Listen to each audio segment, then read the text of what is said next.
It genuinely feels like this is a dream. It's like, and then the next line should be, and then I woke up, and it was actually the morning of the chariot race. Percy, you had a concussion. You fell out of the chariot. It fell out immediately. It's just so.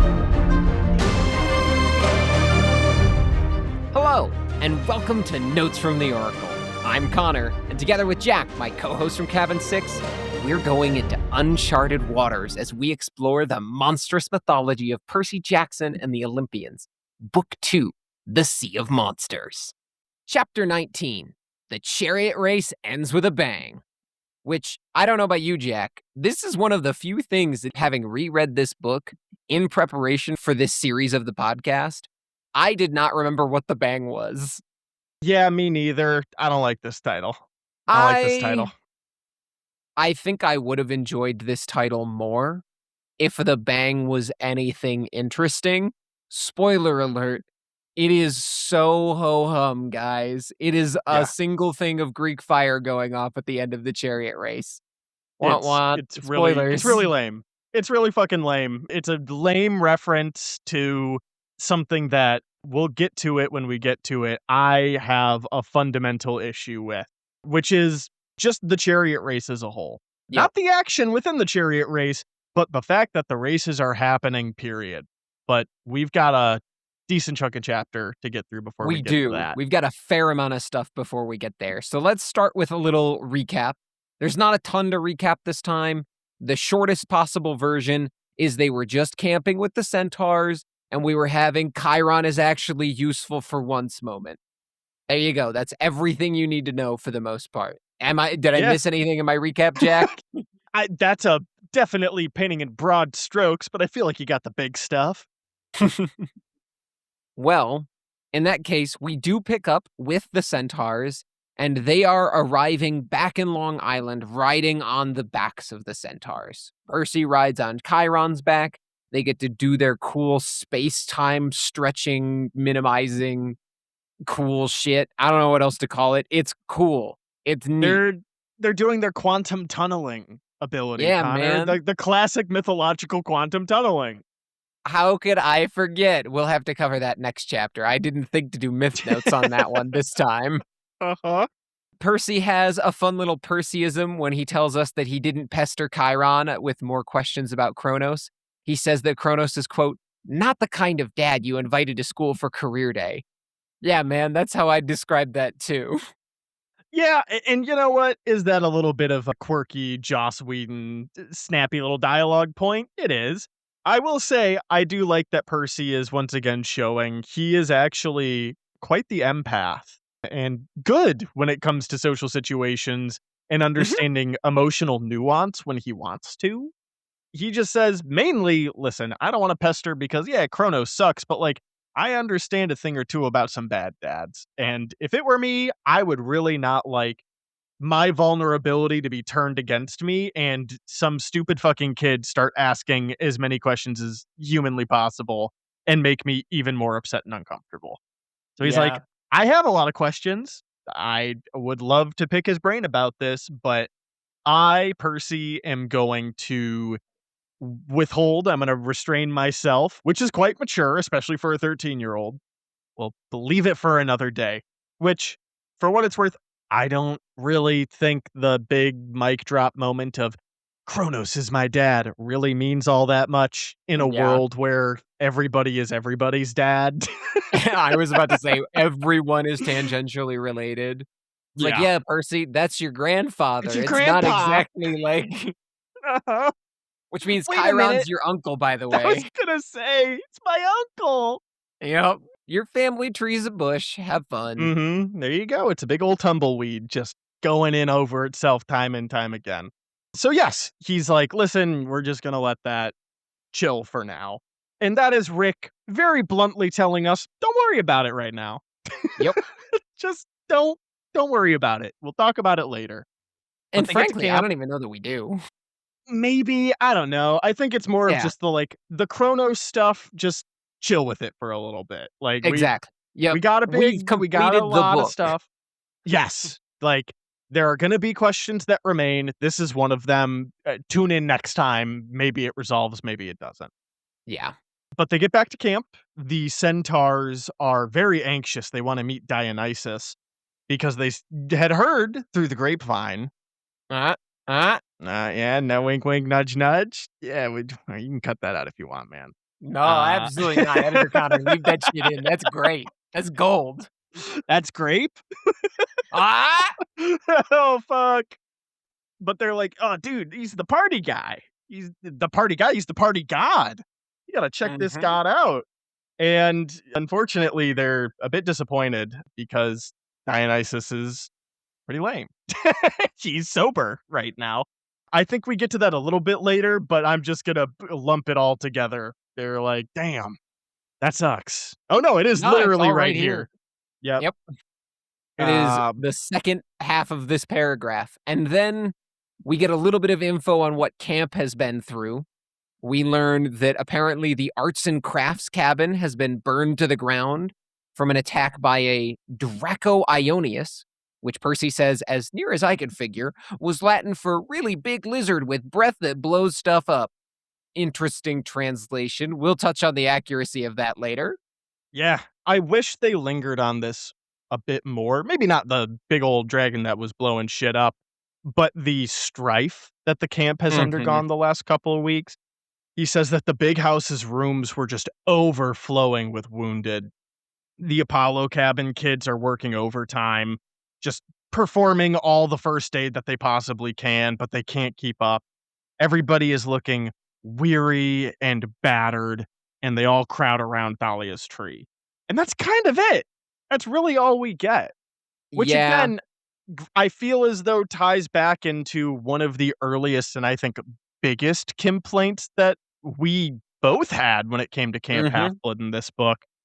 This is such ripe and kind of fertile narrative soil to build out other characters within Camp Half-Blood and indicate that it is a living organism outside of when Percy is there. Yeah. And it There's a just kinda real doesn't. opportunity to flesh out more of what Camp Half-Blood is, and they just don't take it. I'm glad you brought this up, Jack, because I was gonna bring it up as well. I thought it was really odd how quickly we transition, and I think I know why, right? I think it's because 'cause we're at the end of the book, and we've got the fleece, so we can't waste any time. We've gotta put the fleece in the tree and resolve the problem. But I totally agreed that we get this, what I think is really interesting look at, yeah, while Tantalus was here, shit was not good. Attacks were happening Mhm. regularly. Anyhow, we're not going to address that literally at all. And I do think we're going to address that next book. But the Yeah. fact that we're not going to address that until next book, it means we're losing all of the intrigue of what happens in between. Because by the time we address it next book, it's going to be addressed very differently than it would have been addressed this book. It's another wasted opportunity, and it doesn't need to be that long. And there's enough fluff in this chapter, Connor, that Rick could have Mhm. repurposed some of this page space to saying, even like they put the fleece back on and hip hip hooray, everything looks better and more magical and beautiful. Percy could notice, like, people are breathing sighs of relief. He could notice Beckendorf, maybe. His arms are shaky. His hands are burnt and singed. It's clear he's been working the forges. He's been reforging all of the different armor and weaponry that the campers have had to use. Like, he's also been putting in his weight, and that is representative of Hephaestus cabin. Maybe the Stoll brothers, they are doing a head count with the Hermes cabin kids to make sure they're all there. They're taking up more of this leadership role, or they are, doling out the last bits of rations because now they know, oh, we can finally go back to eating regular food. Or even having, is it Beauregard who's the Aphrodite cabin? Yep, Lena Selena Beauregard? Beauregard. Maybe even Selena Beauregard doing something with helping, not in first aid of actually dressing wounds, but like making sure that they look proper, mending clothes, that having life still feel normal, as normal as it can be, making sure what few luxuries and pleasures the campers had were still roughly maintained. It's something like that would have been really, really neat. And unfortunately, this is another case of the reader having to do some, albeit light lifting on behalf of Rick, that Rick could have just done himself and it would have made this leagues better. Leagues better. Yeah. I think you say the reader can do a little bit of light lifting in interpreting that, and I fully agree. But I think the thing to me here is that little bit of light lift is in the same way as it was at the very beginning of the book. That's some of the most interesting stuff you could dig into here. Yes. You have a magic item that's whole purpose, as you've established it in this canon, is it heals and rejuvenates. And you have an overflowing building of the wounded, Yeah. and we don't stop to heal some people. We don't have an Apollo camper coming up and being like, before you put that on the tree, we should take that and give it to some of our most wounded. And then, maybe you could show Beckendorf that way. Maybe that's Mhm. why Beckendorf can compete in the chariot races. He actually took a real bad blast from the Draco Ionius before he managed to slay the beast, Mhm. but it left him with his whole left arm is charred, and he's worried he won't be able to work the forges again without it. And the fleece heals him, and I feel so much Yeah. better now. Whatever, anything. Yeah. Or even just you put it in the tree, and suddenly even the campers noticed their bruises beginning to heal. It was working its Mhm. magic on the valley and all of us within it. Anything. Anything. Anything. Look, I get it. You can't establish the fleece as something that you can take out of the tree and use to heal people whenever. That makes sense. That would be a really busted magic item that would kind of upset the balance of the whole world. But if you want to reset to status quo in a way that really won't affect anything because we're going to go back to status quo by the beginning of the next book, why not have it heal campers? That would be cool. I agree. And see, that's the issue. I feel like this is what hurts more is these would be so easy to implement. I think I'm more frustrated because it is such a light lift, as I keep referring to it as opposed to a total restructuring of the book. It's Yeah. almost like, Connor, you've lived with roommates and Hmm. housemates before. It's almost more frustrating when you come back and somebody's, like, left a bunch of dishes in the sink and, like, they've washed them out, like, there's not a bunch of shit caked on them, because then you're not gonna touch it. You're like, "That is truly I will tell them I'm not doing that." But it's like, Hmm. all you really gotta do is put them in the dishwasher, I guess.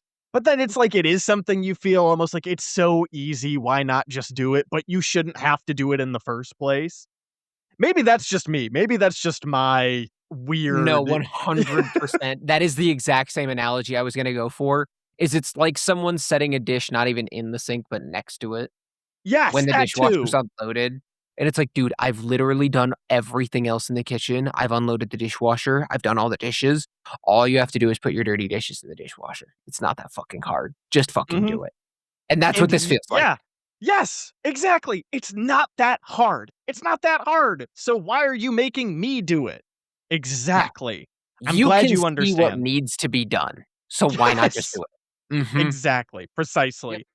And so, like, we get a cool moment of Clarice, gets her hero moment. She is the one to drape the golden fleece over the lowest bough of the tree, and the moonlight seems to brighten, turning from gray to a liquid silver. A cool breeze rustles in the branches, rippling across the grass all the way through the valley. And I do like this description. Everything came into sharper focus: the glow of the fireflies down in the woods, the smell of the strawberry fields, the sound of the waves on the beach. And that is important because it's, again, like, dude, you know what is important here. You've Mhm. reestablished that Camp Half Blood, the place is back. All of those landmarks, all of those sense aspects are back. We've regained it. But Camp Half-Blood is the people too. Yeah. It's the people. It's a very important balance. Yeah, I also thought that this was really one of the coolest parts of the chapter. There's a lot of good, interesting stuff here, and I really enjoyed the way that Percy described everything. I think you get another little Rickism or just one of those things that make Percy Jackson's world feel fun and interesting, where Chiron, first, good on him, orders a 24/7 guard on the hilltop to guard the fleece, and it says, at least until he could find an appropriate monster to protect the fleece. He said he'd place an ad in Olympus Weekly right away, which is funny. That's Mm. very funny to me. I like that. I like the idea that there are some good monsters that are out there just like, yeah, man, I need a job. What do you need Well, guarded? Do you be in a dungeon? Oh, I get to and work s Half-Blood Hill. Great gig. and that's true. We already have that, though. It should be Argus. That's true. It should be Argus. It should just straight up be Argus. And I know he technically does other stuff, but you're wasting Argus, having him be a fucking, like, bus driver. Yeah, His I whole agree. purpose, you told me he was supposed to keep watch and protect shit, right? That's what all them eyes are for. Yes, so have him do that. And I know he's like in this book more of just a person than a monster, so it might be cruel to just have Argus up by the tree all the Yeah, time. sitting on the hilltop all the time. But dude, I'm just saying you could also flavor it. Maybe he's chill with that. Maybe he's just he's laying on his back. He's got like a piece of fucking long piece of grass in his mouth. He's just looking up at the clouds with, some eyes, and the other eyes are looking omnipresent. And he's just like, yeah, man, this is technically what I was born to do. That would be very fun. And frankly, this book's utter underutilization of Argus made me not even consider that as an option, which is sad. Which is I very know. sad. Another point docked off for the Sea of Monsters. Argus not used nearly enough. True, but we are still 2 pages into this chapter, so we gotta keep it Yeah. pushing. Percy and Annabeth note that no one pays them any attention, which they appreciate because if anyone did, they might have to reckon with the fact that technically they're supposed to be expelled. And then the Stoll brothers tell a ghost story, which is very clearly making fun of Tantalus, as they talk about an evil camp counselor who gets eaten by, what is it, breakfast pastries? Yeah. Yep, demonic breakfast pastries. Yeah. Well, it was an evil king who got eaten by Oh, was demonic it an evil king? It was pastries. both. Yeah. We can assume it was both. And then Clarice Can't just says, say it was both, though it wasn't. it I was wasn't gonna both. let it slide until you said, it can be both. It's both, right? Don't gaslight me. I meant that, like, in their version of the story, they might have brought up that both, but you're right. Oh, In the all text, right. it's just a king. It's just a king. Uh-huh. Uh-huh, I hear that. All that backpedaling, man. I didn't think you could fit a bike in your little office, but there you go. It's actually, it's bigger than you might think. All right. And now he's flexing the size of his office. This fucking guy. Not even 3 pages in. But yes, you're right. We'll keep going. Clarice goes over to Percy, does a little head. Just because you were cool one time, Jackson, don't think you're off the hook with Ares. I'm still waiting for the right opportunity to pulverize you. And Percy gives a little wry grin. She goes, what? He says, "Huh, nothing. Just good to be home." And you know what, Percy? You should get bullied for saying that. Like, come on. I know that you are the main character, but you don't know that. Shut the fuck up. One of the most main character ass things to say. His little shrug, his little hands in his pockets. Me, "Yeah, just good to be home." God. Fuck. I But have nothing of substance to say outside of that. Just like I hated it's that line so much. it's the second to last chapter of the book, though, so he's earned that in the reader's mind. He's earned those quippy little, "Ha! I don't even have to say anything clever. I'm just happy to be here." Just happy to be back. Yep. Well, and then that gets followed. There's a break, and it says the next morning after the party ponies headed back to Florida, Chiron made a surprise announcement. The chariot races would go ahead as scheduled. And we're about to get to what I consider the real good part of this chapter. But first, we got to take a quick detour into the realm of you gotta be fucking kidding me, man. Yeah. They even say, "We all figured that the chariot races wouldn't continue now that Tantalus was gone. Chiron is back, camp is safe, and yet we're still doing this shit?" And they're all like, "It just felt right." Remember all those things I said about Chiron is no better than Tantalus? Uh-huh. Yeah. Oh, I thought about That all of that. summarizes my whole thoughts. There we go. Look, we literally Chiron's back and we're still doing this shit. Yes. Great. I love being proven right. Yeah. You know what would have been 50 million times better? Hmm. Chiron comes back and says, "Ah, well, sorry about all that chariot business. Time to get back to what we do best. Capture the flag." I'm nodding. You can't see it, but you just got the biggest eye roll and nod of like, yeah, no shit. Why aren't we doing that? We said it. When Tantalus did the announcement that was supposed to be really ominous about the chariot races, we said, this is no different than what Chiron would say. Truly, line for line, bar for bar, we could see Chiron saying all of the same stuff.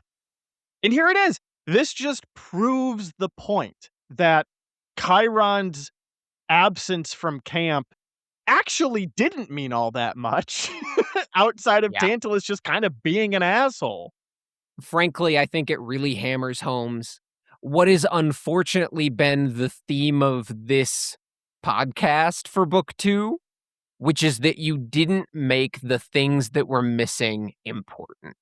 Mhm. Because we even talked about how, oh, when Tantalus institutes the chariot race, what it's meant to show, especially with Percy and Annabeth fighting one another throughout the Yes. duration and being on separate teams, is the division it creates. Yes, Camp Mhm. Half-Blood has captured the flag, and that actively pits half the campers against half the other campers. But it also actively puts multiple cabins on teams together. It is a Mhm. team sport. You Yes. could really symbolize reunification of like, we managed to work with Clarice. And maybe you even have to put in a little note of like Percy going, maybe he's smirking earlier because he knows Clarice can't pummel him and capture the flag because they're Mhm. actually on the same team after all the events. Now this is one of those it requires so much restructuring. This is not a light lift. Maybe it's cheesy, and maybe in this alternate universe where this is the case, you and I would roll our eyes. But wouldn't it have been kinda cool if they did capture the flag and Clarice says, "You, I want you," and she's talking to Tyson because she saw firsthand how fucking indomitable and formidable Tyson was? See, you're thinking that, and I fully fucking agree. That is absolutely, she would look at him and she would go, ah, pure brute strength. Yeah, I do want that on my team. But also, what a perfect little parallel it would be if she put herself on the front line and said she had some skulls to crack and then let Percy take the flag back. And then played it off Mm. like, yeah, whatever, you're just smaller than I am. Mhm. You'll Yeah, slip past enemy lines better. There's some really yes. interesting stuff there. You could do something with that. Yes. It is inherently competitive, you're right, because it's pitting the camp against itself, but it is different than intra-cabin competition.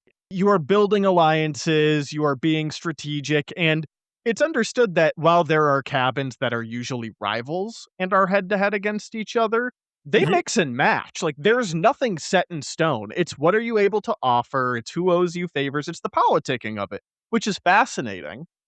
But it also gives greater opportunity for Rick to put people in situations with other cabins that maybe they usually wouldn't be with. And I Yeah. think that having the Poseidon cabin maybe be on the side of, and maybe there's some narrative tension there, but Clarice at the very least maybe even trying to be like, no, like Jackson, I don't necessarily want you, but like your big lug of a brother is fucking amazing. Yeah, that would be funny. Like, if nothing else, Yes. that would be highly entertaining. I really Mhm. do think that Capture the Flag is heavily underutilized across the Mhm. series Yeah. for fun foreshadowing. I get what, because Percy and Annabeth end up on a team again. I get what we're trying to do. We've Yes. reunified it in that certain way, and everything goes normal, and we're allowed to have healthy competition. But Capture the Flag was already that. Mhm.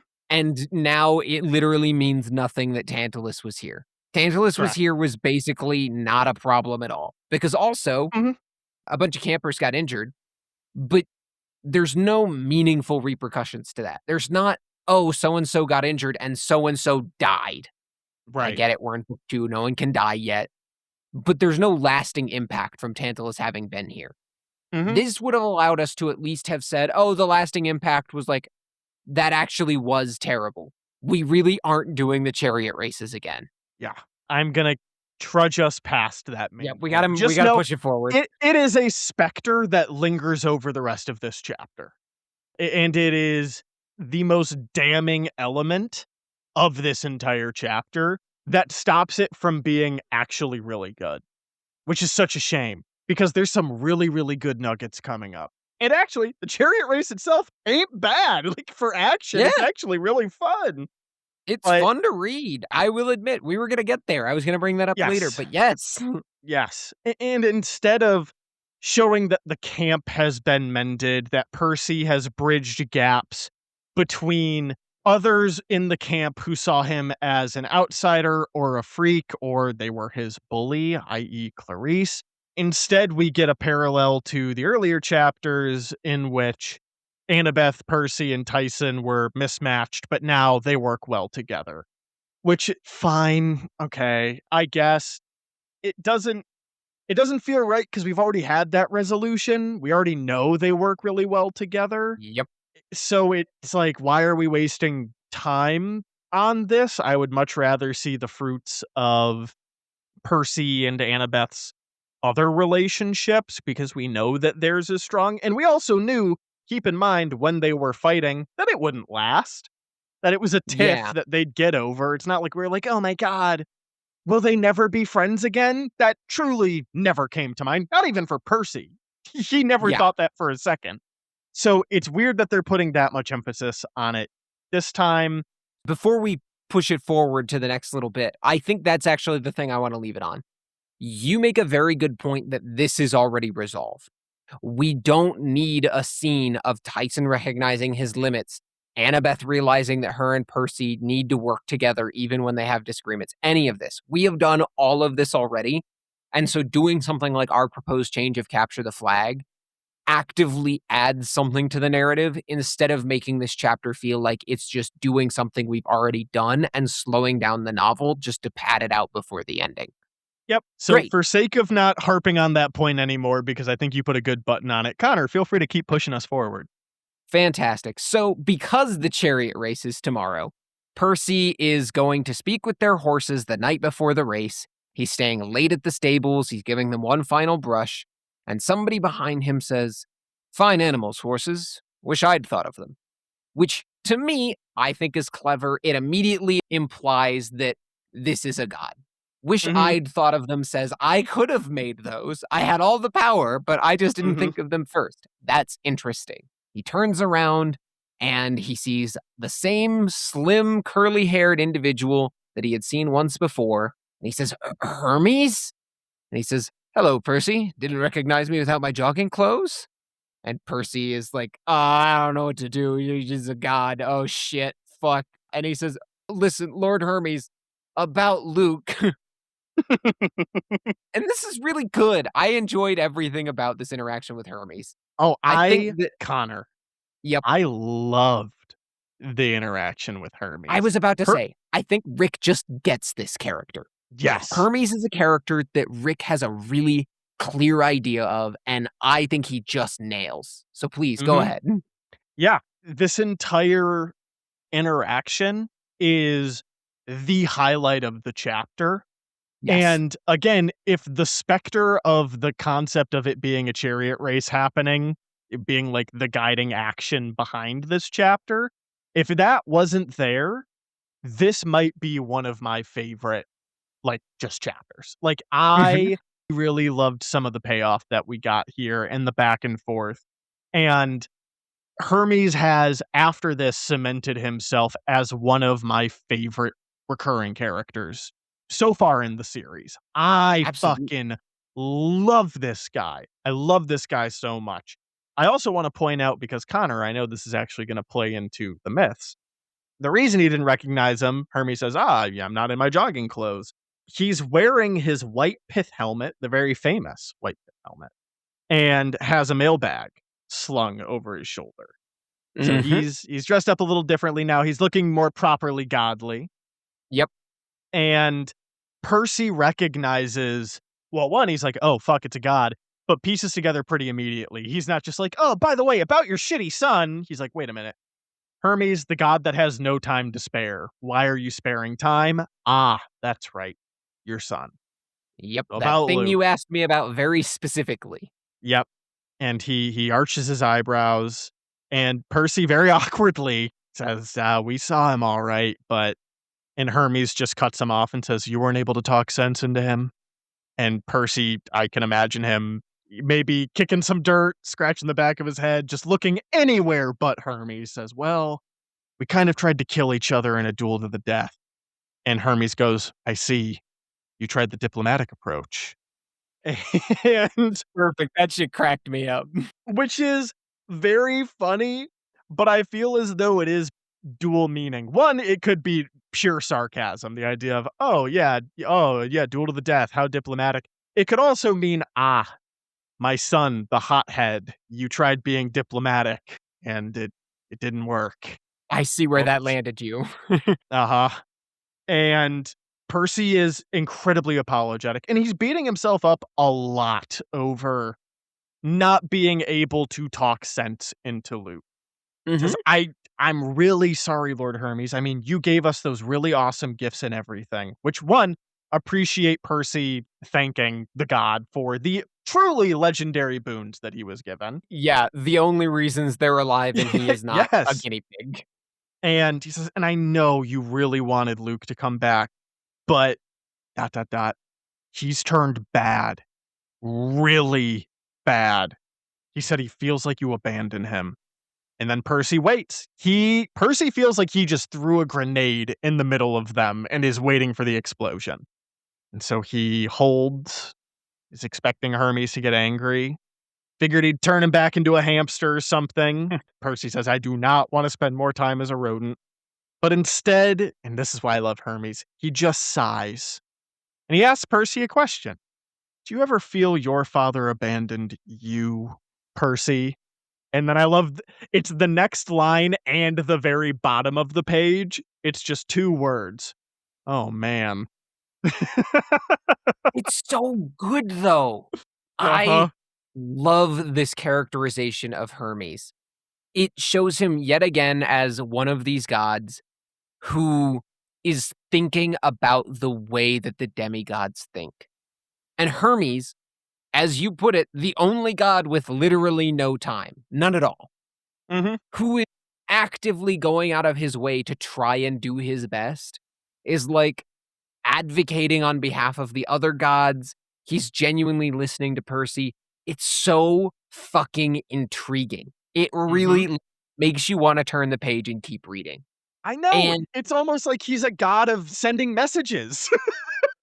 go through. But I love that Rick plays with that in this way. You could have just made him this character that shows up, talks fast, and says, "All right, gotta run," Yep. and literally just delivers mail. That is absolutely a valid way to write Hermes as a character that is so much less fucking interesting. Mhm. And Yeah. everything about this is just so damn good because he asks the question and he's yet again really looking for Percy to answer it honestly. And Percy's response is so perfect because he doesn't say any of it out loud. He just thinks. I wanted to say only a few hundred times a day. He thinks about how he hasn't spoken to his dad since last summer. He'd never gotten to go to his underwater palace. And the whole situation with Tyson was super confusing and he didn't even get a heads up. And he starts to feel himself getting a little bit angrier. And then Hermes, before Percy says anything, cuts him off and says, "Percy, the hardest part about being a god is that you must often act indirectly, especially when it comes to your own children. If we were to intervene every time our children had a problem, well, that would only create more problems and more resentment." It's so good. It's so Yeah. interesting. I love that he's giving this perspective of like, and we're going to get more info later. But the Mhm. perspective that he's giving here is, I've literally tried that. I tried intervening with Luke and look where the fuck it got me. Yeah. It's a fine line that has to be walked. And I like that Percy is saying, he's going down this mindset that Luke has absolutely gone down. And again, I think reasonably so, where Mhm. he's like, I want recognition for the quest, actually. I don't want it from other campers, though. I just want my dad to say something, anything to me, to notice me. Yeah. And if good deeds don't get that, shit, what's left?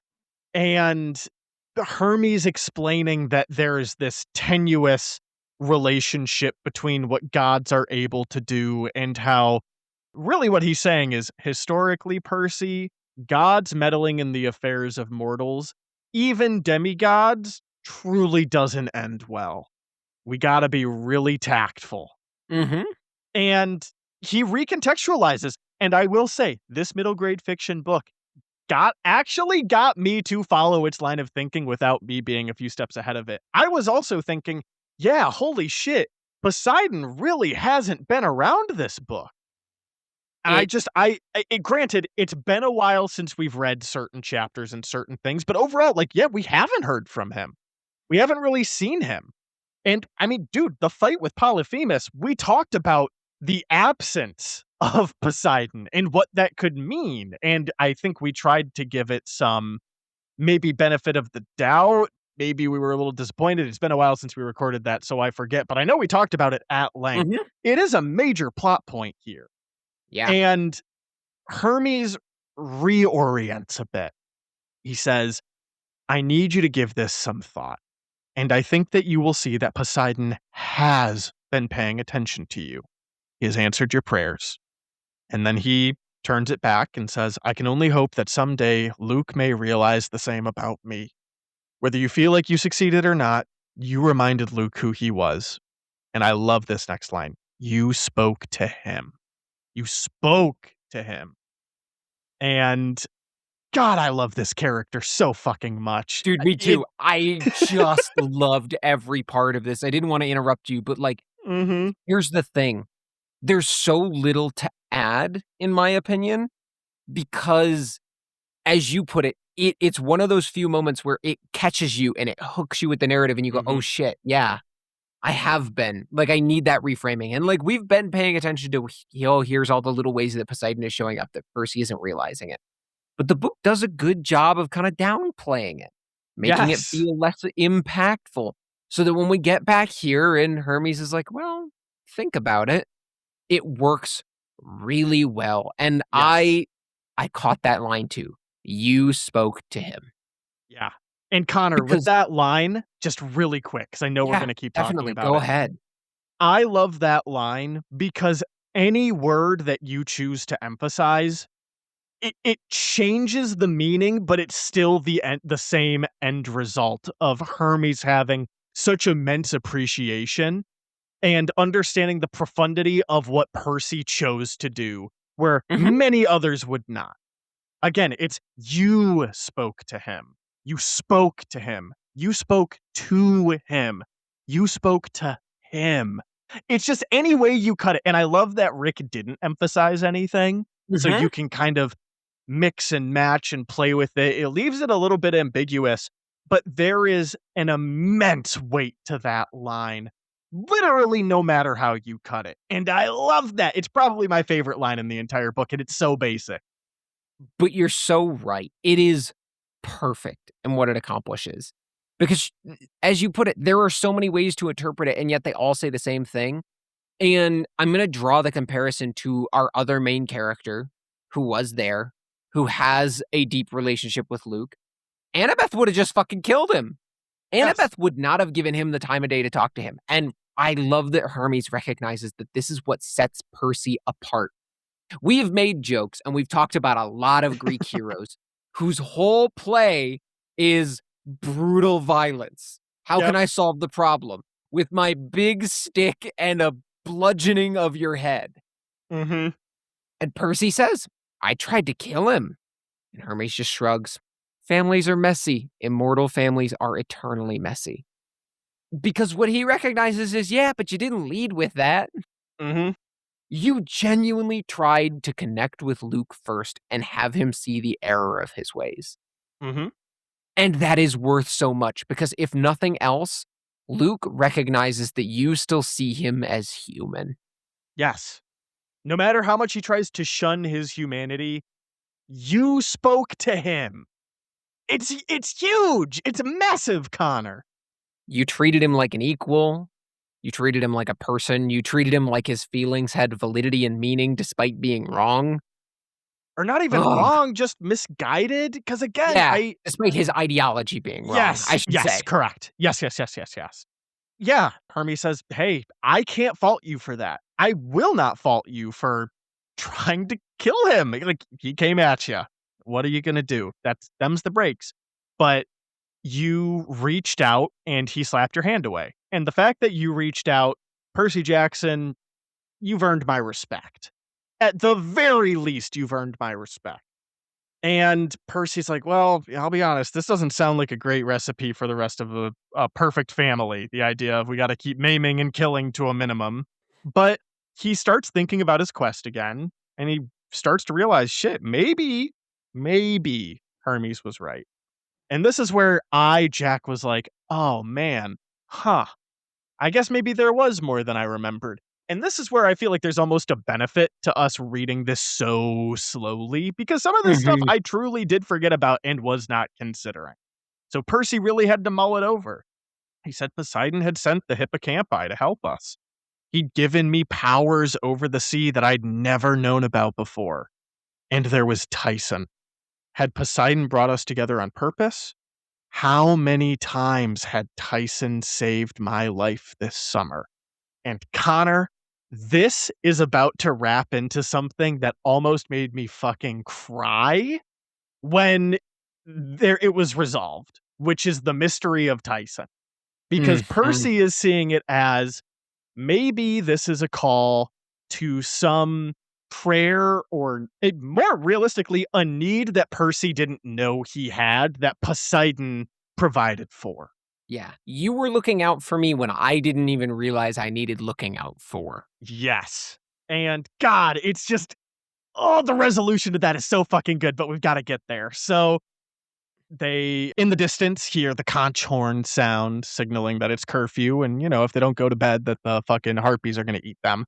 Yep. Hermes says, "You should get to bed. I've helped you get into quite enough trouble this summer already. I really only came to make this delivery," which is a lie. He did not only come to make this delivery, but Yep. very smooth, Hermes, very smooth. He says, Percy is kind of shocked. He goes, "A delivery?" He goes, "I am the messenger of the gods, Percy." And then he takes out, because of course it's silly. I do find this very funny. He Yep. pulls out a little electronic signature pad from his mailbag and hands it to Percy. He says, "Yeah, got to sign It's here. fucking FedEx. I need a signature." And Percy picks up the stylus before realizing, oh, there's a pair of little green snakes entwined on the stylus. Percy goes, "Ah!" He drops the pen and the pad. "Ouch," said George. "Really, Percy?" Martha scolded. "Would you want to be dropped on the floor of a horse stable?" George and Martha are back! They're my Hooray! favorite fucking characters. They're back. Percy goes, "Oh, sorry about that." And he says, I'm not a fan of touching the snakes." But he picks up the pad Which and the is a stylus callback, by again. the way, because he was almost strangled by one as a child. Because he's So Hercules. true. Because he's Hercules. Yeah, that's right. Good job, Connor. Way to Thanks. really Yep, shoe that I worked in. it in. And Martha and George start wriggling under his fingers, and they make kind of like a pencil grip. And George asks, "So, did you bring me a rat?" Which, you know what? Crazy enough, if anybody would have remembered, it would have been Percy, because he did remember to ask about Charon's raise He did. to Hades. Oh, man. I love this. This is the best through line in the book, man. Uh-huh.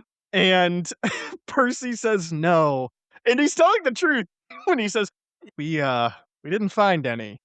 And this motherfucker, George goes, "What about a guinea pig?" And Martha chimes, she goes, "George, don't tease the boy."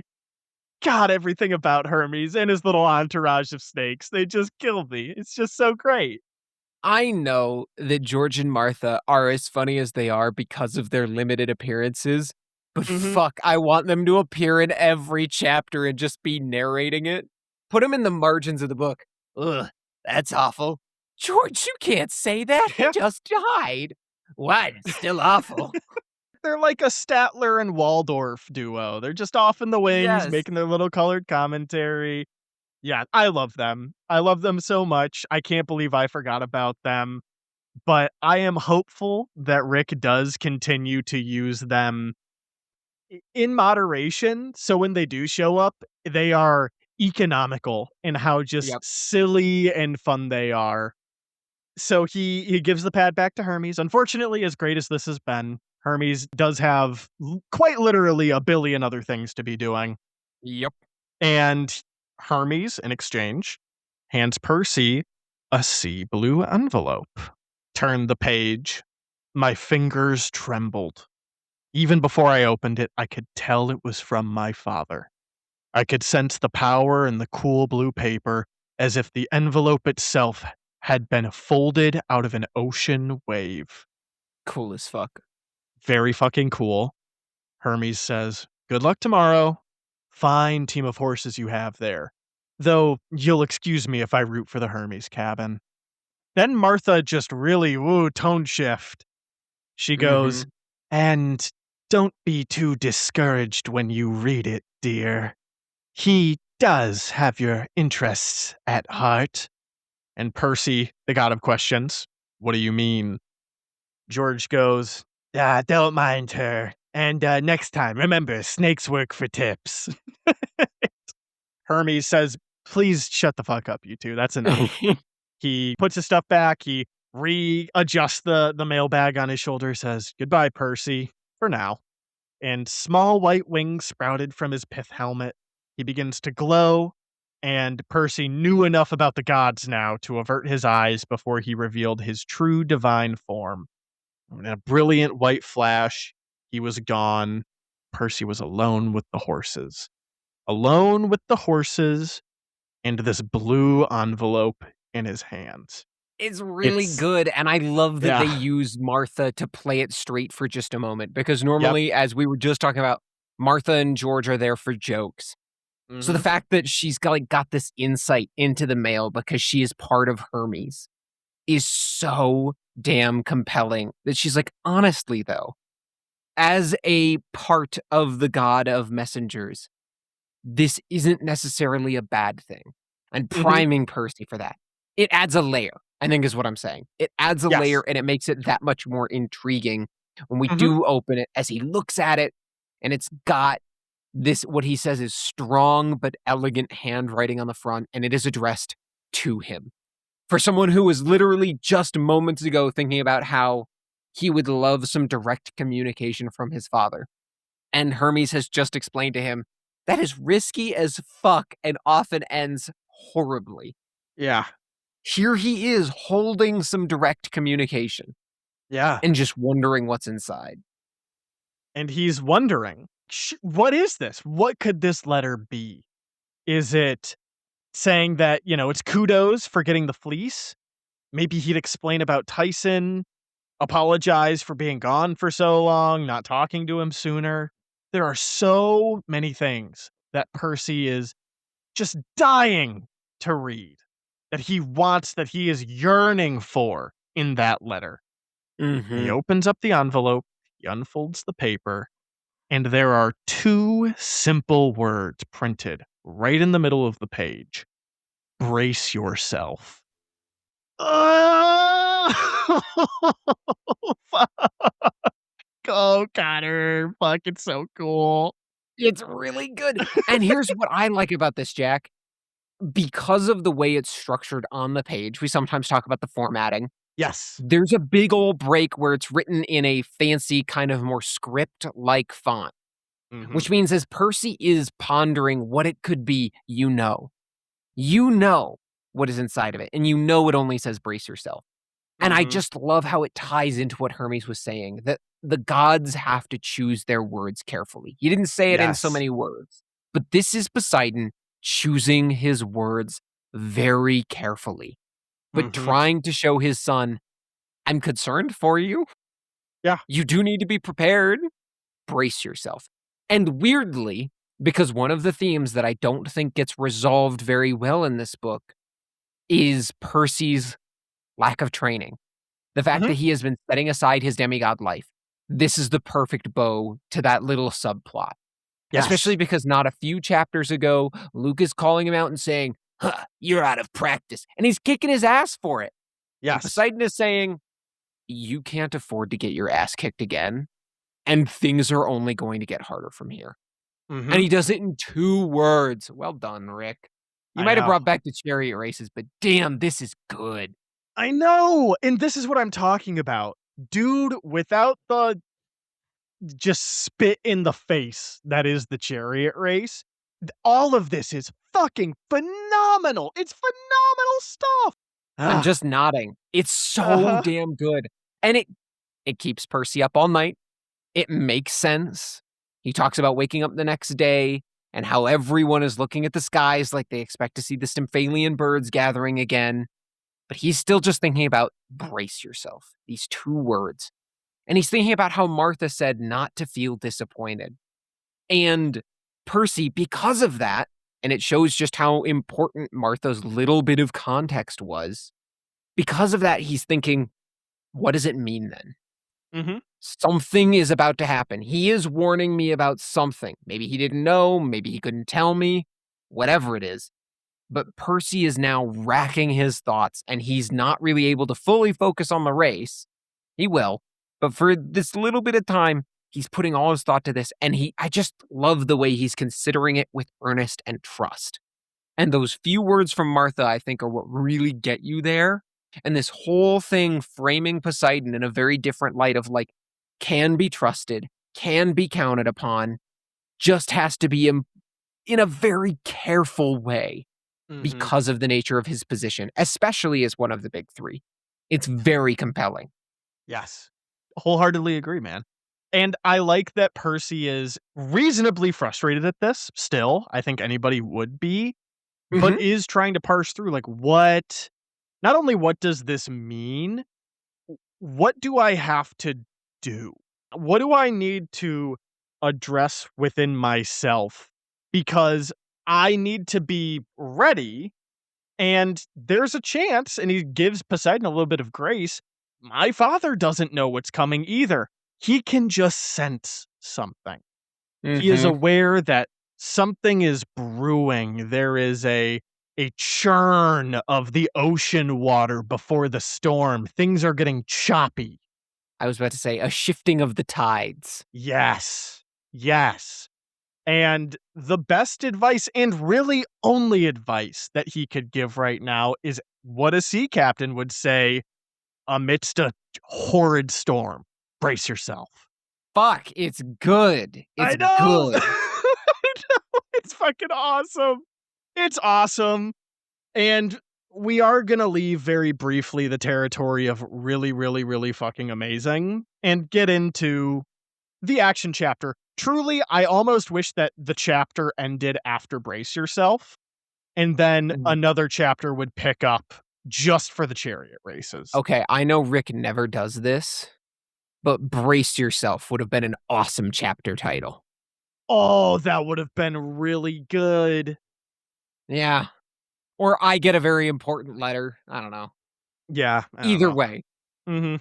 Long story short, when it comes to the actual chariot race part of this chapter, just read it for yourself. Overall, spoiler alert, it's fun action. We would be basically just reading you the chapter at that point with not a whole lot of digging. So Tyson is he's the craftsman now. He makes the tech. He is the Q to Percy's James Bond. He's making gear, and some of the things he makes is tricking out this chariot that they're in. And notably, Connor, there are these 3 buttons. The first button primes javelins to explode on impact, which is truly heinous, but it releases razor wire, which is perhaps even more heinous. It is supposed to tangle and shred an opponent's wheels. Okay, that's cool. The second button is the most important, though, Connor. The second button produced a blunt, but still very painful, bronze spearhead. Could it have been a boxing glove spear, Connor? Do you think? You know, I considered this, and frankly, I was a little disappointed he didn't take inspiration from all that time he spent with those centaurs, and I might have even been less mad at the other chapter if it was all to set up for this joke where Tyson went, "I learned a lot from the centaurs. Added a boxing glove, very effective for knocking out Very enemies." good. Oh my gosh, yeah, I saw that, and I was like, "So they could have just had blunted arrowheads if they wanted for some reason." Again, wouldn't have made any sense. I'm not gonna go back there, but that immediately I saw blunt spears, and I was like, "Oh, boxing glove spears, cool." Yeah, man, the word blunt definitely but I was like, "I gotta push it down, don't think about it." I know that's your Lotus Casino card. Oh my That's fucking god, it is gonna be. Ugh. uh, and then the third one, Anytime it's a anyone ever gets shot with an arrow, I'm just gonna think, "Coulda been a boxing glove. could have been a Coulda boxing been a glove arrow. boxing glove." And then the third one's a grappling hook. Okay, that's neat. So they're feeling in good shape. Tyson does give Percy one more little thing, and he goes, "Here." He hands him, it's just a basic wristwatch. Percy notes nothing special about it. It's just a white and silver clock face, a black leather strap. But then Percy realizes, wait a minute, Tyson has been like tinkering with shit all summer. It's this. He's been making a wristwatch, which Percy might not be able to appreciate that. Making watches is one of the hardest crafts, I think, in the world. Yeah, it's an incredibly meticulous craft. Yes. And so the fact that Tyson just did that is fucking insane. That Yes. that alone, just making a watch is crazy. And Percy doesn't seem to appreciate that, but he's more just like, it's the thought that counts. And I can't Yeah. say no to Tyson, right? So Percy goes, yeah, thanks, man. He puts it on, finds that it's actually pretty light and comfortable. You could hardly tell he was wearing it, which he appreciates because he's not a watch guy. Mhm. And Tyson mumbles, says, didn't finish in time for the trip. Sorry, sorry. And Percy's like, don't, it's a watch, dude. No problem. Don't worry It's about it, man. literally no big deal at all. And Tyson says, if you need protection in race, hit the button. And Percy goes, okay. And apparently not being the kind of questions right now. He doesn't want to Yep, say, what do you nope, mean we're by not that? gonna sure, man. Yep. Sure, Tyson. Percy being a fucking idiot. Once again, we see Percy with his last two brain cells fighting for third place. And he's like, I don't know how keeping the time is going to help, but I'm touched that Tyson was concerned. And I promised him I'd remember the watch. And Percy goes, and hey, Tyson. Tyson looks at him. I wanted to say, well, and Percy is trying to figure out how to say many things. Mainly, I'm sorry. He wants to apologize for getting embarrassed just about his existence, for Mhm. telling everyone he wasn't his real brother. And Percy, as he's really mulling this over, is like, it is not easy to find the right words. I was pretty heinous to this guy. And Tyson goes, oh, I know what you will tell me. And Tyson says this, and he looks a bit ashamed. Says, Poseidon did care for me after all. And Percy goes, God, he's so well, fucking endearing. I know. And this is what really got me. This next part is what really fucking got me. Percy goes, oh, well, and before he can correct Tyson and say, no, that's not what I was going to say, he just continues, he sent you to help me. Just what I asked for. And Percy is taken aback. He says, you asked Poseidon for me? And dude, I felt I got punched in the fucking stomach by Rick Riordan. Yeah. Tyson says, for a friend. And he's twisting and wringing his shirt in his hands. Young Cyclopes grow up alone on the streets. Learn to make things out of scraps. Learn to survive. And Percy says, but that's really cruel. And he shakes his head and he says, it's supposed to make us appreciate blessings, not be greedy and mean and fat like Polyphemus. But I got scared. Monsters chased me so much, clawed me sometimes. And Percy goes, "The scars on your back?" And Tyson starts tearing up. He says, it's a little haha side joke. "Sphinx on 72nd Street. Big bully. I prayed to Dad for help. Soon the people at Merryweather found me. Met you. Biggest blessing ever. Sorry I said Poseidon was mean. He sent me a brother." Oh! Dude. Fuck! And it transitions away from it so fast, but I know. the "met you, biggest blessing ever" sent Mhm. chills down my spine. Uh-huh. I know some people like that. I know some It people like that that I think about like, "Damn, that is the Uh-huh. biggest blessing ever." Rick Riordan gave me a fucking three-piece combo in my heart. He said, "Oh, yeah, that's right, because I prayed for you, and I met you, the biggest blessing ever, and he sent me a brother." And it goes back to Percy thinking, "What was the point of Tyson?" And he was thinking that it was for him. He was thinking, "Why Mhm. did Poseidon do this to me?" He really did it for both of them, but Mhm. I love this revelation that Percy is an answer to prayer of Tyson. Yeah. Showing that Poseidon really does listen to his kids, and he does the best he can to, like, balance out what he can do about it. It's phenomenal. And Mhm. frankly, this is one of those things where we've talked about how, like, we've done a lot of reframing of the events of the book. This is not something that is built up over the course of the novel, and yet, the moment it's reframed, it works Yeah. so fucking cleanly. So Dude, cleanly. it retcons in the best way possible. It recontextualizes so much, and I love it. I fucking love that detail. Phenomenal. Phenomenal. Yeah. It's really damn good. I wish I had more to say, but the narrative in this way speaks for itself. There's no amount of reading into it that you need to do. It's very well done, and I think it really emphasizes what Rick wants to say about looking beyond yourself, Mhm. about the value of family even when they're fucked up and try to kill you sometimes. It's really impressive stuff, and it even in a book that I think is on the whole, spoiler alert, less strong than the first.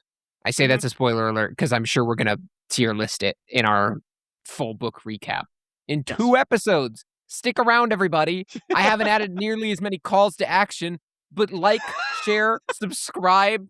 For fuck's sake, we have done 2 whole books, and we Well, are about not to break yet. down this whole one in 2 episodes, and I so appreciate you for sticking along with us on this ride. It has been a ton of fun. Yes, we're not done yet, but we're getting there. But truly, I think for a book that on the whole is not as strong as the first, this might be one of the strongest arcs, one of the strongest additions of a theme in either book so far. This is really fucking good. Yeah. Oh, I'll say it right now. Tyson's arc and Tyson and Percy's relationship, it is the best. Hands down, it's the best. I would say it is fucking leaps and bounds better than most of the other arcs and side plots that were going on. That this just cemented it. Truly, I will go Mhm. so far as to say that. And I agree with you. This book on the whole, and again, we won't go too far into it because we'll have a lot to say in the future episodes, but it is not as strong. This entire through line, the Tyson Percy brother dynamic, is the strongest dynamic we have seen thus far Yeah, out of the 2 books, and that 100%. includes Percy and Annabeth, that includes Percy and Grover, that includes Luke and everybody, and that's not to say that they are not strong. Far from it. Mhm. We've done nothing but sing their praises. That is just how fucking good this one is. It Yeah. and this sounds fucked up. I almost feel like it's kinda wasted on middle grade fiction, and I know that's a bad mindset to have, because readers of every level deserve quality, but I know for a fucking fact, when I was the target audience, I did not give nearly as much of a shit about this. Dude, I was about to say it's so fucking funny to me that in what I probably would have said was my least favorite of the original 5, the thing I would have said about it as a kid was my least favorite part was Tyson, and here we are, Mhm. and we're allowed to talk about this because this is wrapping up this whole subplot with Tyson. The whole arc for these 2 characters. It is the best part of this fucking book, and it Mhm. is what is going to compel me to come back to this book. If I Yeah. come back to this book and reread it, it is going to be with the explicit intention of appreciating the arc that Percy and Tyson go on together over the course of it and how that plays out because it is so fucking good. Mhm. But Connor, enough of that really awesome, deep character development stuff. We've gotta have some jingling keys in front of our face, a Whee! la the Action! chariot race. This is where, Connor, truly, if there are points that you wanna, like, stick to and mention throughout the chariot race, go for it. I have 0 highlights for pretty much all of this. It's fun action. It's good action. I would read this again. There is nothing that would serve this podcast in us recounting it. It's a fun chariot race where everybody's having fun and is being competitive and they're doing cool gadget stuff. And Percy and Annabeth are a great team, and Tyson's gadgets are working really well, and the main thing is we learn what the watch does. Connor, is there anything before the watch that you want to talk about? Literally, I was just reviewing it all, and no, I think the most important detail here is Percy goes, "Protection! My watch!" And he presses the Yes. button, and it pops out into a 6 shield, and Beckendorf's sword breaks on it. Beckendorf, the son of Hephaestus, who probably forged his own sword, and it's super strong and cool, it shatters on Tyson's craftsmanship. And he goes, "What? How?" Because, of course, that's what he says. Uh-huh. And I'm being earnest. That's actually what he says. I know it which is fair. I feel actually that's a fair response. I will say this is where we get the namesake for, the title of the chapter.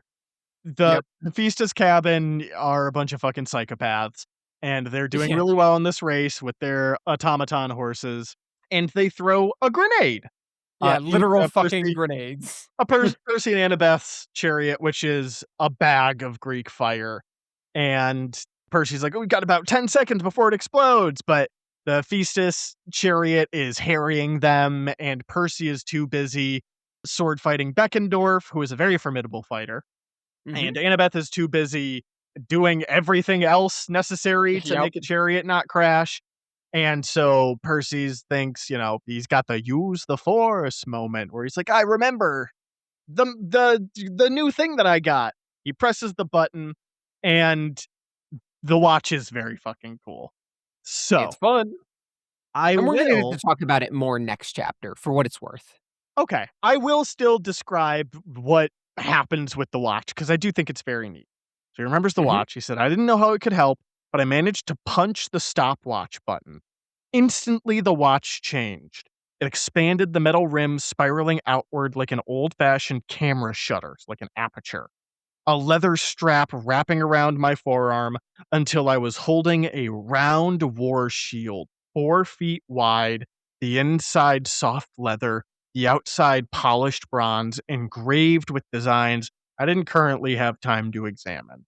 All I knew, Tyson had come through."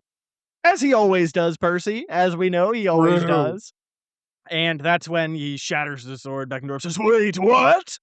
And Percy says, "I truly have 0 time to think. I hit him in the chest with my new shield. I send him flying out of the chariot. He tumbles into the dirt, and then he goes and he spatula pancakes the Greek fire out of the chariot with Riptide into the Hephaestus chariot and fucking blows it up. Don't worry, the driver of the Hephaestus chariot also jumps out. Nobody was hurt. And they pull the reins, and oh man, the burning wreckage goes towards Clarice and the Stoll brothers. And who could possibly win this? Oh, it's Annabeth and Percy. They did it. They won the chariot race. Isn't that cool? They won it, Connor, Hooray! They did it! and Actually, Anna. before we Yep. get to the resolution of the chariot race, I think there's one other thing that is worth mentioning, which is that we do get to see at the beginning Percy was holding the reins, and he and Annabeth switch at some point because Annabeth relies and trusts Percy when he realizes, oh, I'm a better swordsman than you. So she's been doing all the spear work and keeping people at distance strategically. But when people close in, Percy's the one that they actually rely on to get the finishing blows with a sword and bat people back when they're in close distance. Yeah, that's Yeah, neat. That's good. It shows it's that our cool. characters understand each other's strengths and weaknesses. Okay, back. They won! Hooray! Well, hooray! Ba-ba-ba. And Annabeth, just God. I really don't. I understand this. The Like the end of point. a fucking Christmas movie. I know, it's really, really bad. I really can't defend Annabeth with this because everybody's cheering and they're chanting Percy and Annabeth's name, but Annabeth yells over the noise, "Wait, listen! It wasn't just us!" And the crowd didn't want to be quiet, but Annabeth made herself heard. "We couldn't have done it without somebody else. We couldn't have won this race or gotten the golden fleece or saved Grover or anything. We owe our lives to Tyson, Percy's," and then Percy goes, "brother, Tyson, my baby brother." He says it loud enough for everybody to hear. And Tyson blushes, and the crowd cheers more, and Annabeth plants a kiss on Percy's cheek. And that's how we Whoa. saved Christmas. I swear to God, it's the end of a Hallmark movie, guys. It is. It and dude, the tone shift is fucking weird. It really feels like I'm reading a different book. Yep. Annabeth plants a kiss on his cheek, the roaring gets louder, and the Athena cabin carries them on their shoulders, including Annabeth and Tyson, and they go to the winner's platform where they're being bestowed their winner's laurel wreaths. What the fuck? Dude, it's a completely different fucking book. It genuinely feels like this is a dream. It's like, and then the next line should be, "And then I woke up, and it was actually the morning of the chariot race." Percy, you had a concussion. You fell out of the chariot. It fell out immediately. It's just so it's so weird. The dialogue feels so clunky, like weirdly clunky for Rick. The one thing that I have always praised, even if it's cheesy, Rick does dialogue really, really well. Wait, everybody, wait!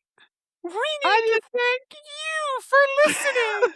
yeah, it's just we couldn't have done this alone. And I get it. It's the point of I feel like it resolves something we already resolved. Annabeth is saying we owe a lot to Tyson, the Cyclops, but again, that's not really necessary.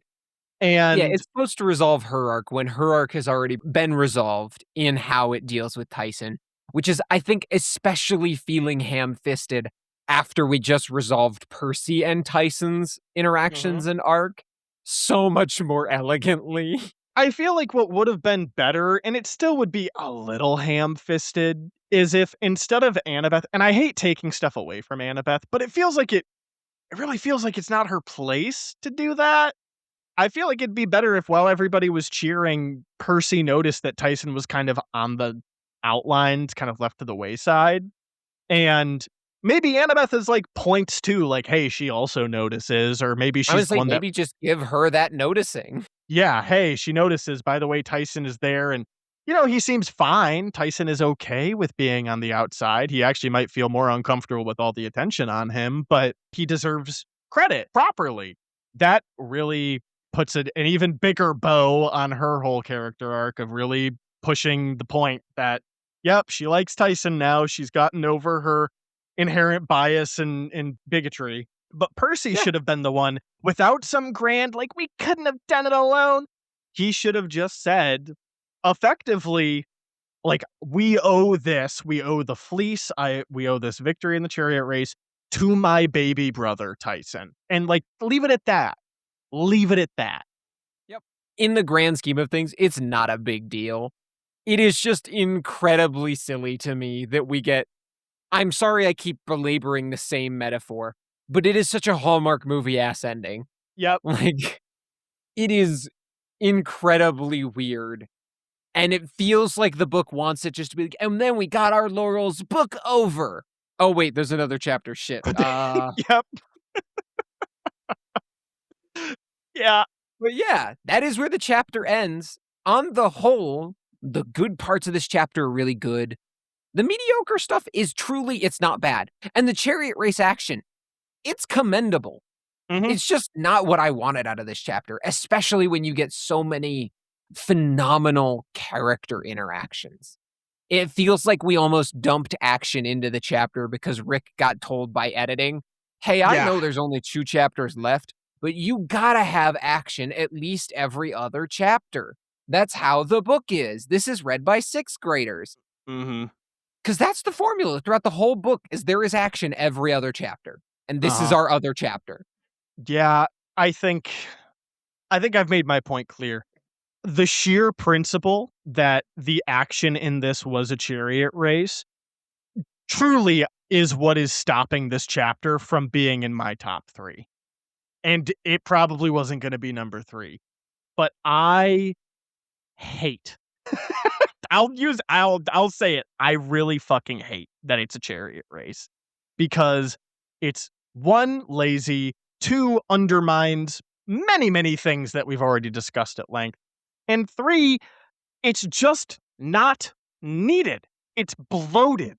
It bloats all of the really fucking amazing stuff and is used in the place of something that could have been far more profound and interesting, which is a return to form for Camp Half-Blood in a more profound way. So, it's a shame. It's a shame that the best parts of this entire book are hampered, perhaps stubbornly in my mind, by that one stupid decision. Yeah. And just to throw flowers where they're due so that we're not totally ripping on the chapter at the end, really, everything with Hermes is really good. Mhm. I know we said it then, I'll say it again now. Hermes might be one of my absolute favorite side characters we've had the pleasure of meeting. Yeah. He every time he's on the page, he just jumps off of it. I don't know who Rick based him on or where he gets that idea from, but he is a vibrant character with so much life, and I feel like I can just always see the sad smile, the sad knowing smile that's on his face that is so hopeful and yet so full of pain. Hermes is Mhm. an incredibly well done character, and we just belabored it, but everything with Tyson, so damn good. So damn good, and it Oh, yeah. really hammers home the themes of the novel in a way that doesn't feel forced, it feels really approachable, and yet really concise, well done, and cohesive, and it's Mhm. really fun to read. I agree.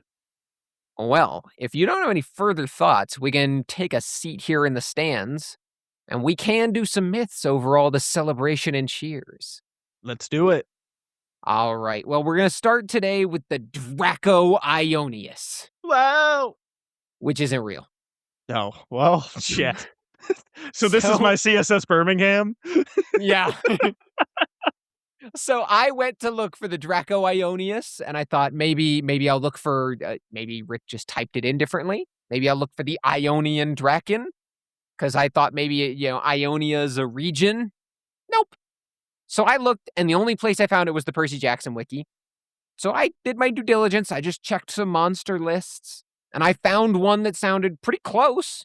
I found the Draken Myonius, not the Draco Ionius, but that feels close. So I dove deeper. Maybe there's an etymological reason that the Draco Ionius might sometimes be referred to by a different name. And so I found the etymology of Myonius and Ionius. Myonius, or perhaps it should be pronounced Myonios, references Myonia, which is just another name for ancient Lydia. So this is the Lydian Draken. And Ionius is a word that probably derives from eternal in Latin and Greek. They're very different. So they're definitely not the same dragon. And Mhm. given that the Draco Ionius only appears this one time as an off screen monster throughout the entire series, I would guess that Rick just made up a dragon to have off screen with a generic dragon cool sounding name. This is further reinforced by the only one that is vaguely close is the Draken Myonios, which is the Lydian Draken, which appears in The Last Olympian as a big boss monster referred to as the Lydian Draken. So, sadly, what all of this means is that we're not talking about cool dragon stories today. Rick made up a Oh, cool sounding dragon, but it's not. It's not from Greek myth. damn, that's horribly disappointing. I know, because the Eternal Dragon actually sounds kinda sick. It does.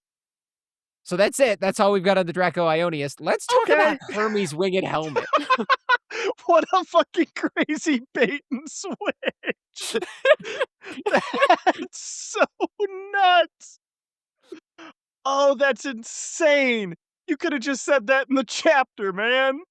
I could have, but Jack, I specifically wasn't telling you that, oh, and yeah, by the way, our myth for the Draco Ionius is that it doesn't exist for the entire time, solely because I thought it would be funnier this way. Oh, that's so funny. Before we started recording, you were like, "Yeah, I got 2 myths, got this dragon thing, and I got the Hermes helmet." They're both, they're pretty short, you know, so it'll be a little brief. I was like, "Okay." But you were like, "Yeah, and the Hermes one, yeah, I had to kinda pad it out a little bit, but, you know, I think we got enough. I think we got enough." So clearly he's got enough for the dragon. It's just the Hermes one that he's gotta really find some stuff for. You little fucking Now you know trickster, why I batted out the Hermes stuff.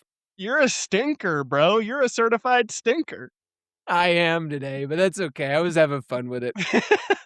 You guys ready to talk way too long about a hat? Yes, absolutely I am. Fantastic.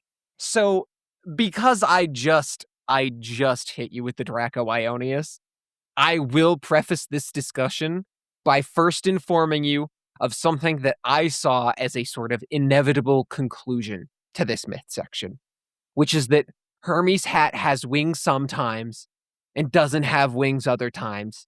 And we don't have a definitive reason for it. That's just how it is. And you got to live with that. Alright, So now you know that's how this ends. I am trying to take into account all of my feelings. I am allowing myself to feel them. I am putting my mind palace back into its right place and restructuring based on this new information. That's big, Connor. Thank you. Fantastic. So, what this inevitable conclusion tells us is that I also need to give you the warning that I'm going to be doing some interpreting today. We're going to be going through some history, and I am going to be providing a few of my own theories that I have not verified with researched, peer reviewed work, because this is my hobby, not my job. I have no formal education in this. I just really, really enjoy reading ancient mythological sources and the work of historians on the subject, and I'm passionate enough to share it with all of you. That being said, Man, I'm pretty confident in my interpretation of today's stuff. you, that's a lot of words for you really didn't find a whole lot on this helmet, did you? I really didn't find a whole lot on this helmet. All right, man, let it rip. Let's hear it. You know what? We'll put on our conspiracy helmets. It's been a Yes, while. sir. It's been a while. We'll strap those on while you talk about this. All right, take it away, All Connor. right. So, to talk about Hermes' winged helmet, we are going all the way back to 1800 BC ish. Now, this is because the earliest references to Hermes being worshipped in any context come from the Mycenaean period. As with all historical periods, we can't draw clear lines, but this is loosely defined as the time between, as I said before, 1800 BC to 1000 BC ish. During this time, we have inscriptions written in Linear B where Hermes goes by an earlier form of his name that I don't feel like attempting to pronounce, but this is the first time that it is very much the Hermes that we understand today. He's a psychopomp, he is a messenger, he does have some of the winged iconography, and largely his characterization is the same. Unfortunately, we don't have a lot of information about this time period, so I can't tell you that much more of value about it, but let me give you the highlights. Linear B is called Linear B because it's actually a written language that is derived from Linear A, which is the script used by the Minoan people. This tells us that the Mycenaean culture was heavily inspired and influenced by Minoan culture, and that much of their religion was exchanged during this period as well. We also know that early in the Mycenaean period, trade began with Egypt around the 1650s BC, leading to cultural exchange with the Egyptian people. And finally, around 1450 BC, the Mycenaeans conquered the Minoans. They erased much of their culture, and they further integrated the two religions. So why is this important? Because first, it shows you the scope of the cultural exchange happening during this 800-ish year period. Next, it also tells us why this is, as I'm defining it, the starting point for Hermes as we know him today. You see, modern scholars suggest a pre-Greek or pre-Hellenic origin for Hermes. Unfortunately, they don't really agree on anything else that's really helpful to us, but they have proposed some theories that we can draw upon. While scholars in the past had considered that perhaps Hermes would be Indo-European in origin, modern scholars agree that these theories were largely predicated on the fact that many other Greek deities come from Indo-European origins, not because we had a basis for Hermes coming from Indo-European origins. And in fact, we largely agree that he is not Indo-European in origin. This makes things harder because we know quite a bit about Indo-European religious practices, and we don't know as much about where Hermes came from. Now, there is some evidence that would suggest, based on things like his caduceus, which are shared and similar, that perhaps Hermes may be a later version of the Mesopotamian deity Ningishizda. Ningishzda. Hey, man, are you having a stroke? Do I need to call Nope, somebody? I'm doing my best. Don't worry, the next god I have to say is much easier, because other scholars have suggested that Hermes is a localized version of the Egyptian god Thoth. This is why I emphasized the cultural exchange that was happening at this time, because both of these leading theories can be attested given the origins of the people here and their vast cultural influences, which means, conspiracy helmets on, that I believe the truth is likely that Hermes as we know him today is likely some convergence of multiple concepts, likely including Thoth for the winged aspects, as well as some of his emphasis on things like writing going into his messenger aspects, and Ningishizda, because Ningishizda was a trickster god and one that had a wand and was associated with magic. And we're starting to see parts of each of these deities in Hermes.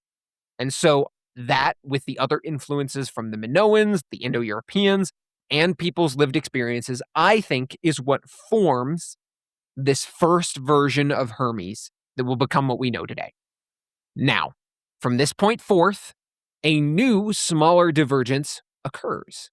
Greece enters what is known as the Archaic period, which is loosely defined as around 800 to 500 BC. And around the same time, Etruscan civilization starts in 900 BC in what is modern-day northern Italy. So, archaic Greece is building the foundations of our modern understanding of Greek mythology with works like the Homeric works. And at the same time, the Etruscans are worshiping a god known as Terms. Terms, Hermes. Put it together. They're very similar. And we fully understand that Terms and Hermes are just different versions of the same god. This isn't speculation. This is not conspiracy helmet talk. So, when coins are invented and the concept reaches the Etruscans, this is actually who they put on their coins. Terms is the god that they put on all of their coins, not all of them, but many of them, frequently. And, would you know it, he has a winged hat. Yeah, I bet you forgot. That's what we're doing literally all of this because of some wings on a fucking hat.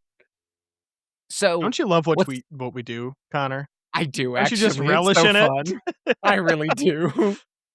So, yes, this is all because of the hat. So, what's happening around Greece with the wings at this point? And this is where I told you we have a sort of inevitable conclusion, which is that we're not going to get a conclusion. Because in Greece at this point in history, both things are happening. In archaic Greece, the winged hat seems to be less common. I would put it at like maybe a quarter of the time in the art that I was seeing from this period. The more important detail was that if Hermes was depicted wearing a hat, he was wearing a large brimmed traveler's hat, which fit well with his many tenants and domains. Now, this doesn't mean that he didn't have the winged hat, because we do have art from as early as the 6th century BC in archaic Greece, which depicts Hermes with the winged hat. So perhaps the version of Hermes that diverged and became terms had the winged hat. And there is where it was important and became a very rigid part of the worship of the god and the depictions of the god. Whereas in Greece, it remained kind of loosey-goosey. Sometimes he had it, sometimes he didn't. It wasn't important. This is reinforced by the fact that if you look through the Homeric works, there are very few references to Hermes having wings. So perhaps it is even one of these things where the people who were creating this art were more well-traveled, had more cultural diversity. They often were seen, because where many of the artifacts that we have that retain are from large urban centers, we see that like Athenian works have the wings very frequently on them. Again, not more than he doesn't have the wings, but at a notable rate. And this could mean that in these large urban centers with lots of trade and lots of cultural exchange, people were seeing and getting this idea that Hermes had wings on his hat into their art. So I mentioned it is not in any of the Homeric works.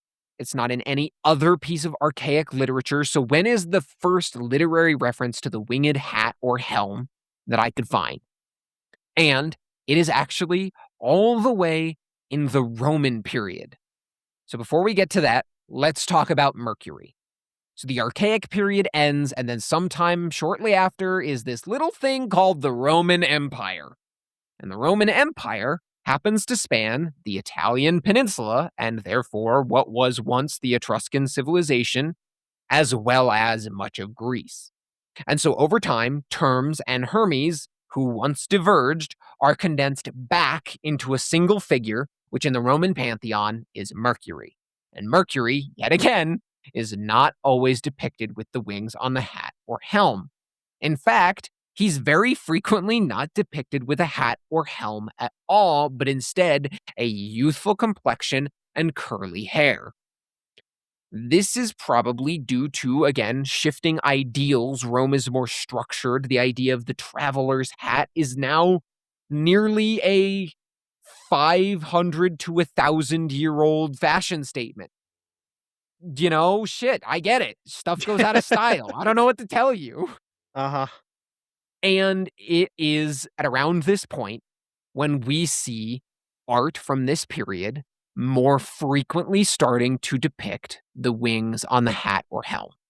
It is still not always, but it is now 50-50 to greater than 50% of artwork that does depict Hermes with some sort of hat or helm, and it's now much more frequently a helmet, whereas in ancient Greece and archaic Greece, it was a lot more frequently a hat.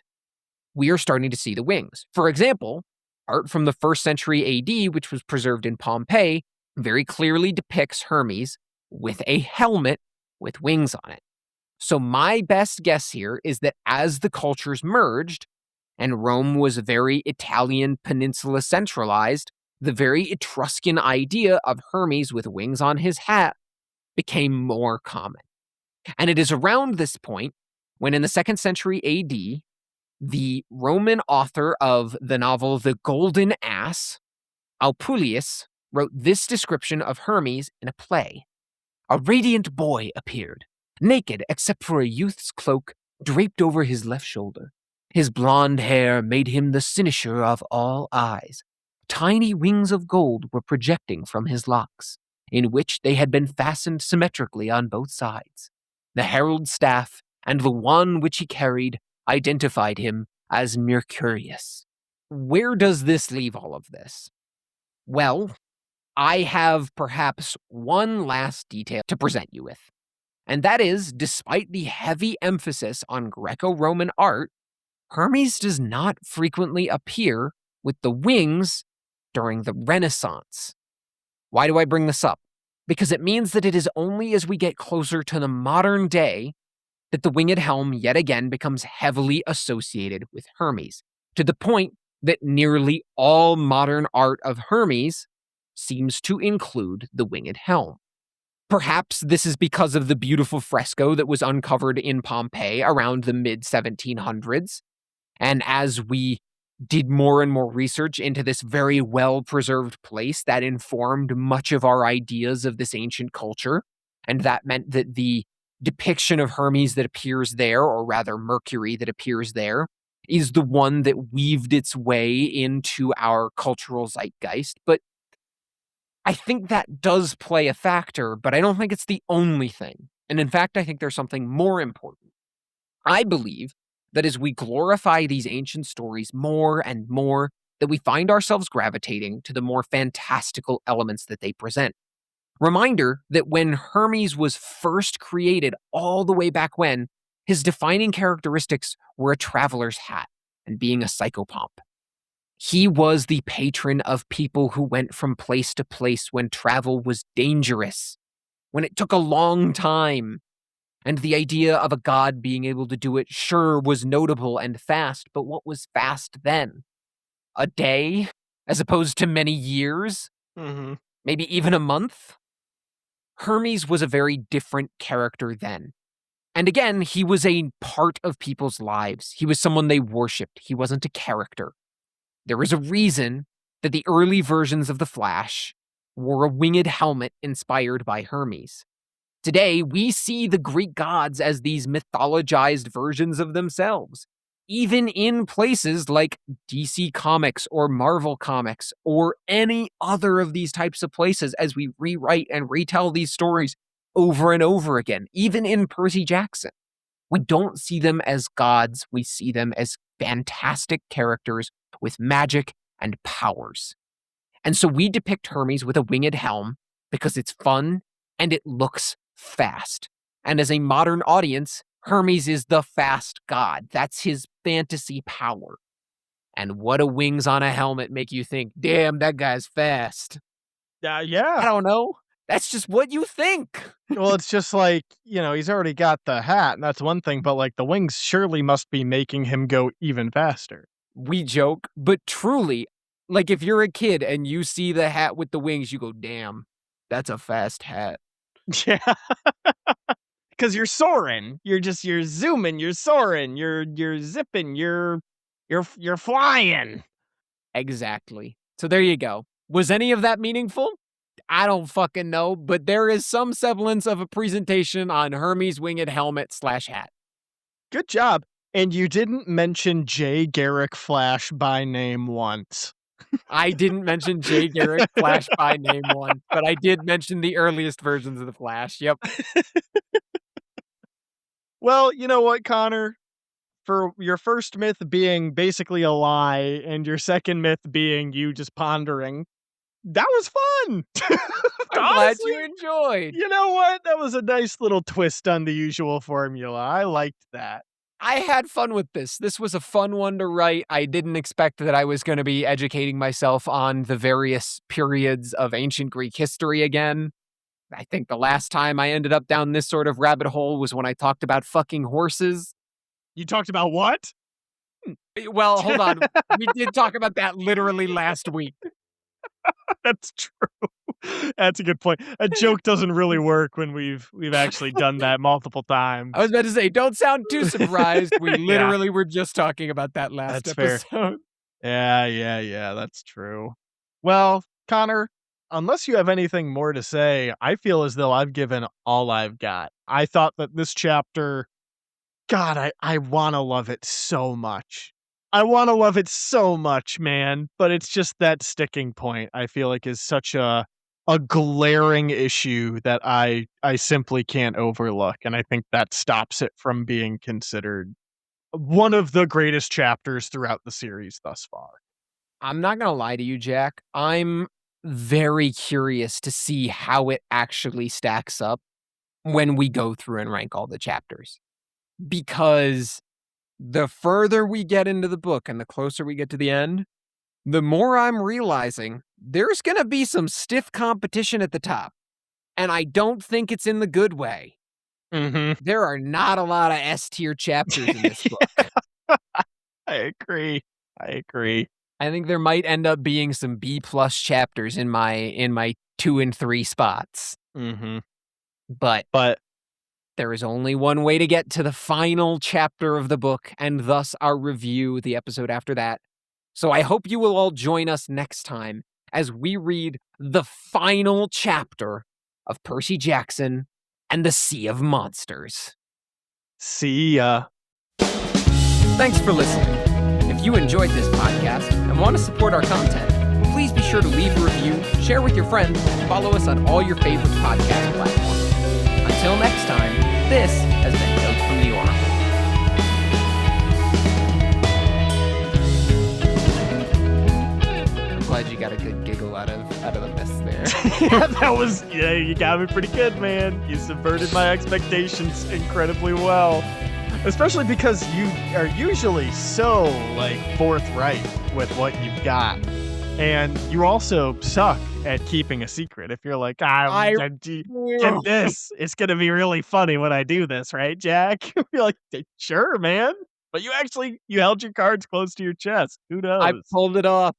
The Draco Ionius just has such a believable fucking name Mm-hmm. that I was It like, does.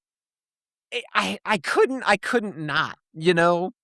And Yeah. it's not the type of thing that I can pull off all the time because normally I have a lot of myths to get through and a lot of content.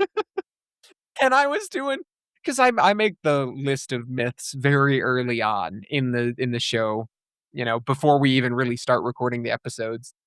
And so I went into it. I was like, oh yeah, these will be easy. This should be nice and interesting. Find references to this monster doesn't exist. That's okay. Well, I'll switch over to the hat. There's nothing about the hat. There's literally one paragraph where somebody loosely references, and it's not even on a hat, by the way. I don't know if you caught that. It's literally they taped some wings to a little kid's head for a play. He's not even wearing a helmet. Yeah, hey man, I don't know. You did a lot with nothing. Let me Yeah, put it this: you did enough with nothing, and I I think that's what appreciate it. counts. I Yeah, dude. appreciate it. I You were hitting on it at the very end there. I'm sure the people at home are tired of us talking about stuff that we will talk about truly in such disgusting detail within a couple of episodes. But dude, it's gonna be really fucking hard to rank the chapters of this book. The top 3 and the bottom 3 are at the very least the top 3 and then, like, the bottom 1 plus a couple honorable mentions because I the variance has been, I feel like, a lot lesser in Mhm. vastness than in the first book, and that's not to say that the first book had, like, insanely high highs and insanely low lows. Well, maybe it did for me, but it with Krusty's, but for the most part, it was just like everything was boosted higher up in comparison. Yeah, This the book, bell curve was higher. the bell curve was higher. I feel like this time I'm running into issues where there are chapters where I'm like, God, there's this one thing that's done extremely well, or there's this aspect that I truly love the most out of any other aspect in this book. Like that alone is amazing. But does that make it a great chapter or does that just make it a great moment? And can I raise a chapter up to being far better than what are, on the whole, better chapters throughout because of that one moment? Like, how do I weight those? And it just feels like the the first book had more cohesively and consistently good chapters that were throughout the chapter contained very good. Yeah. Yeah. I wish I had some solace to give you, and I'm debating, like, how much of my thought process because 'cause I've been thinking about especially today because I realized just, like, how close we are to the end of the book. I've been thinking a Yeah. lot about what my top 3 are, and they're shaping up to not be what I think they would have been. Because as you said, they don't I think my top chapters are not going to be chapters that contain my favorite moments. Because I think my favorite moments are weirdly in these other places where I'm like, "Well, that's odd Yeah. that that's also in there." Mhm. Yeah, dude. It's it's a head scratcher. That's for sure. It's a head scratcher because 'cause I've started to look I'm doing the thing, I'm, like, doing kind of a light skim reread. I've been listening to some of the older episodes too to refresh myself because truly, Mhm. it has been several months since we've started this book. Yeah, it's been the better part of a year. We started recording this book last fall, late last fall, Jack. Yeah. So, it's not been a full year yet. We got through this one a little bit quicker than we did book 1, but it is yeah, It's it's been a minute. it's been a minute. It's been a Mhm. minute, and we're about to jump into book 3 too, which is wild. I know.